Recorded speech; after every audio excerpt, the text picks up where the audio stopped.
Hello, I'm John Wicks and I am the founder of Cansford Laboratories and before that Tricotech Limited.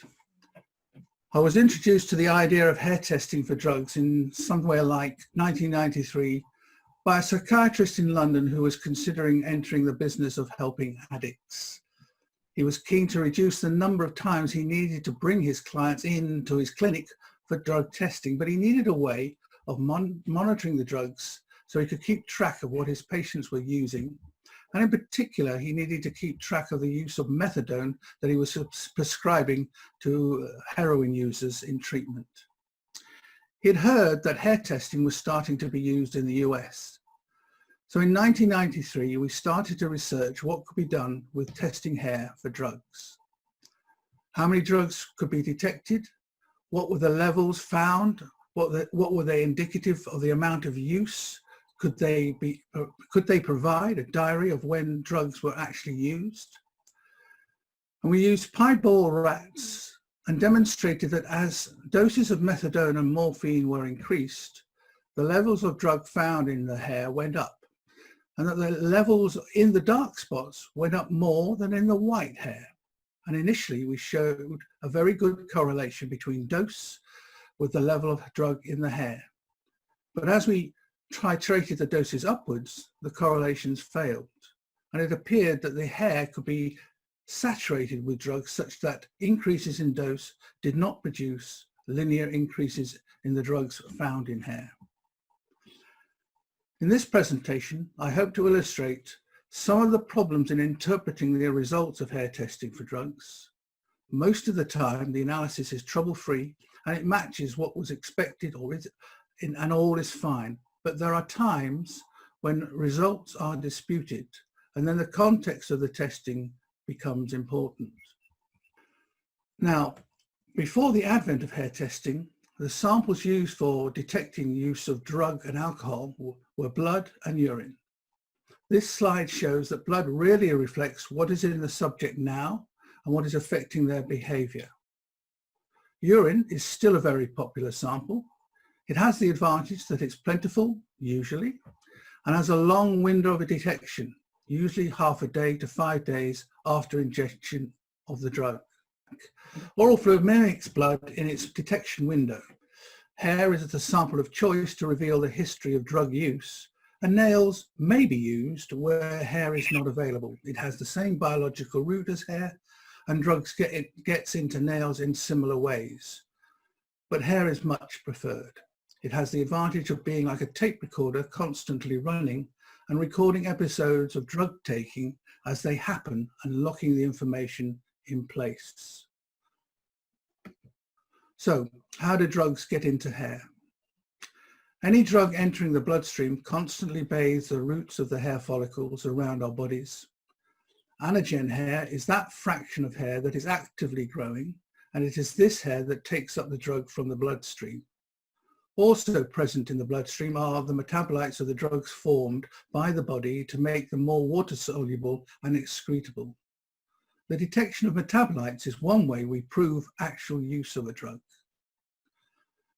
Drugs and metabolites can also get into hair via sweat and other secretions, particularly from the sebaceous glands.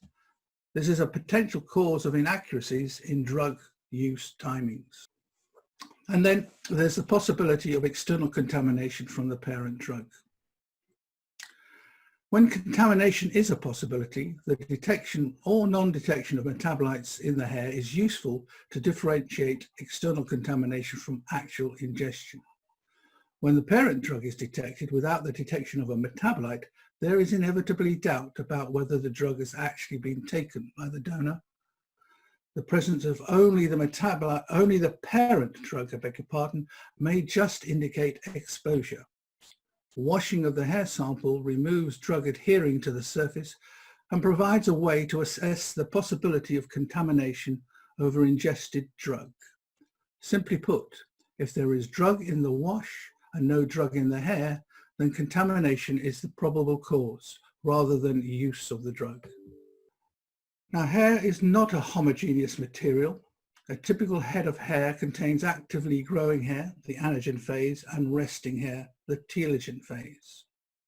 The proportion of these phases is reported as 85% anagen and 15% telogen, but this is variable. And for example, where a person has shaved their head hair, the hair growing will be all anagen phase hair. In a typical hair sample taken for analysis, there is anagen and telogen phase hair, but not necessarily in the proportions quoted. And a second sample taken at the same time is likely to contain different percentages of anagen and telogen hair. And different areas of the head have different proportions. As a typical sample of hair is 10 milligrams in weight or 50 to 100 hairs, and taken from a total of something like 100,000 hairs on a human head. So there is potential for variation in the individual samples taken. And at any time, 4 to 14% of all hair on the head is in the telogen phase. This is one of the reasons why results from different laboratories occasionally seem to vary a lot. The method of sampling hair is also a potential source of variation and timing issues. One method is to cut the sample, or no, beg your pardon. One method is to tie a string around a lock of hair and secure it with a rubber band to hold it together while the sample is cut. This method produces a cone shape as it's cut and has some contribution to uneven sampling. The angle of the scissors will also affect the amount of hair remaining on the scalp. The cut hair is then secured in full to prevent further movement of the hair and transported to the laboratory in an evidence envelope. But this particular method has great potential for producing apparent holes in the head and which is not particularly liked by the donors. The sampling method that we prefer is to fold the hair away from the sample site, secure it with a hair clip, and then select a thin line of hair which can then be cut evenly and reasonably close to the scalp. As you will appreciate, there is possibility of great variation at this stage. It leads to the practical conclusion that hair testing for drugs is assessing periods of use. Monthly timeframes are usual, and it is impossible that hair testing can identify the actual day that a drug is used. And then we need to consider growth rates. There are genetic and external variables that may affect the growth of hair, including seasonal effects, age, pregnancy, and hormones. There is a wide range of published growth rates in the literature, ranging from 0.7 centimeters a month to 1.5 centimeters per month. And to simplify and standardize calculation, we assume that the average linear rate of growth of head hair is 1 centimeter a month. This does work as a good average. But because of this variability, it's not so surprising that correlations of hair concentrations of drugs versus dose in different people have been problematic, as we see in the next slide, where this is a plot of carbamazepine hair concentrations against dose in a group of epileptics using carbamazepine. There is a correlation, but it's not good enough to accurately predict the level of drug in the hair from the dose given, nor the dose used from the concentration of drug measured in the hair. In an individual, the correlation is tighter, which enables the tracking of changes of dose in an individual. And in the case of heroin, the situation is worse. The level of opiates found in hair does not accurately predict the dose of drug used. In an individual, the correlations are much better, so it is possible to detect trends of drug use, such that segmental analysis of hair samples can be used to show increasing use of a drug or decreasing use. Once drugs have entered the hair shaft, they are locked into place and the hair becomes a recorder of drug use over time.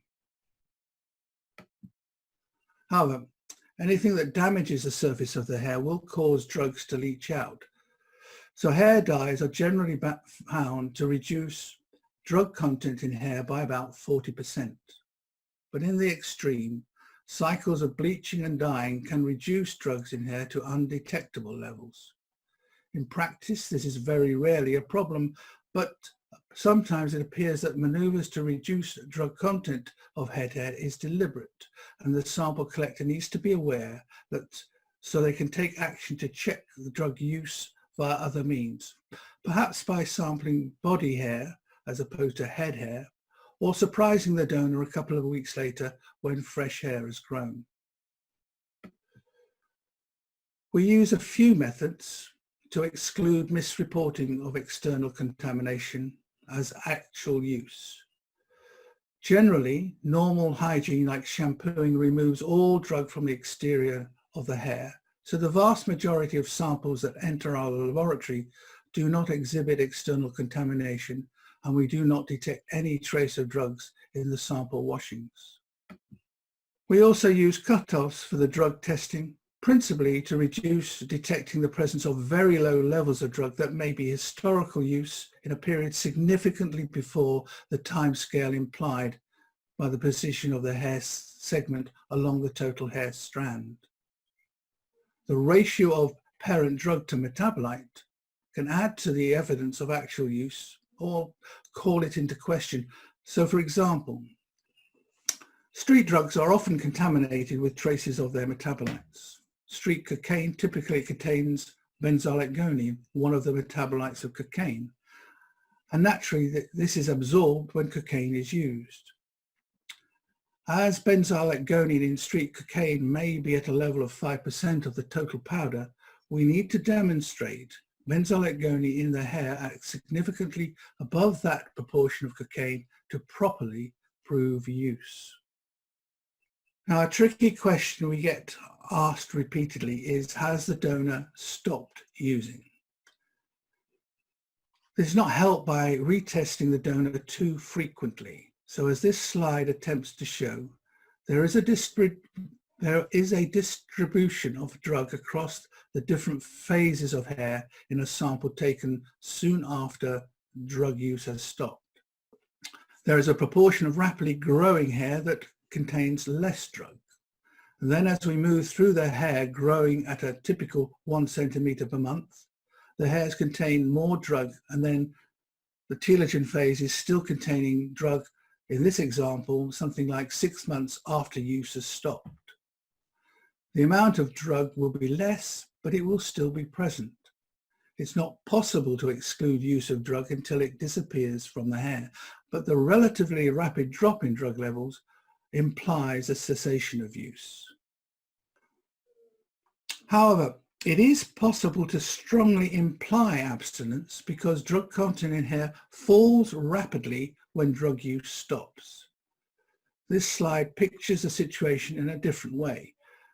A period of drug use is shown on the right-hand side of the graph, and abstinence is shown on the left-hand side. Between the two states, the slope indicates that drug disappears from the hair slowly. The degree of slope varies between people.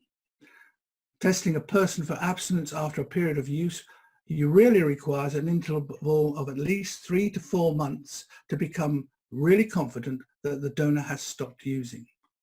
Testing before this time has elapsed will show movements in the right direction or not, but cannot prove cessation of drugs. In the month after abstinence begins, though, it is usual to see the drug concentration at 10 to 15% of their former levels, so that implying that they really have started to stop drug use. And just as a reminder, average hair growth rate is 1 centimeter a month. There is substantial variation, somewhat between 0.7 centimeters a month to 1.5 centimeters a month at the extremes. So now I'm going to try and describe how the interpretation of hair samples can get complicated. This case involves the death of a 10-year-old girl apparently using ecstasy. The death was certainly caused by ecstasy. And these are the results of the blood testing at the time she was taken into hospital and at the first post-mortem. The levels of MDMA are high, but typical of a death with ecstasy. They didn't report MDA, which is a typical metabolite of MDMA. And in the post-mortem blood, though, they found larger levels of MDMA, and they did detect MDA. Initially, that would actually imply that she had used it, and it confirmed, basically, those results actually confirmed that she took ecstasy, and she'd started to metabolize it. Then when we look at the hair sample results that the laboratory they sent the hair to found, there's large levels of MDMA. There's no MDA reported. That may mean that they didn't detect it, or they didn't even test for it. But the implication of the results is that the girl had actually been using MDMA over 6 months. However, looking at the clinical information from the case, the girl, she was only a 10-year-old. She had arrived at a friend's house and complaining of being unwell. She was asked at that point whether she'd taken anything, but she denied it. That was about 1:30 in the afternoon. And then about an hour later, she says that she had taken 2 white tablets.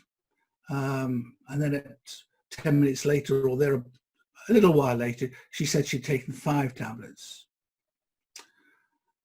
Then she goes back home, and she's accompanied back home, and the adults in the house do confirm that 5 ecstasy tablets were missing. They then started to give Jade showering, and she was hallucinating, she was hot. She was told to keep drinking and to try and make herself sick. And they kept washing her. So they had to really try to bring her temperature down, but they didn't think of taking her to hospital. At 4:00 in the afternoon, an aunt arrives, and she does take her to hospital. And on arrival, the girl's temperature is 42 degrees centigrade, and she's suffering convulsions. She was given diazepam and treated with cold water wraps to reduce her body temperature. At 5:30 in the afternoon, she has a cardiac arrest and is certified dead at 6:08. The defence's case, well, the elder sister and her boyfriend had stashed away 5 tablets of ecstasy down the side of a sofa, which is where the girl had found them. And they were arrested and charged with causing the death of the girl. But the defense then wanted to assert that the girl had actually been using drugs over a long period of time by herself, and so the sister and her boyfriend were not responsible.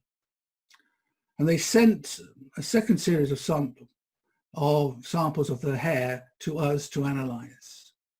And our analysis showed similar levels, high at least, of MDMA, and we also detected and quantified MDA.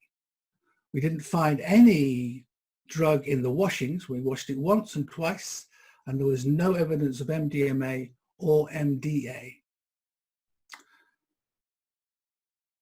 What troubled me when looking at these results was if this girl had actually been using drug regularly, I would have expected her MDA to be at least 10%, at a level of 10% of the MDA, somewhere around 1 nanogram per milligram as opposed to 0.4, 0.2, 0.3.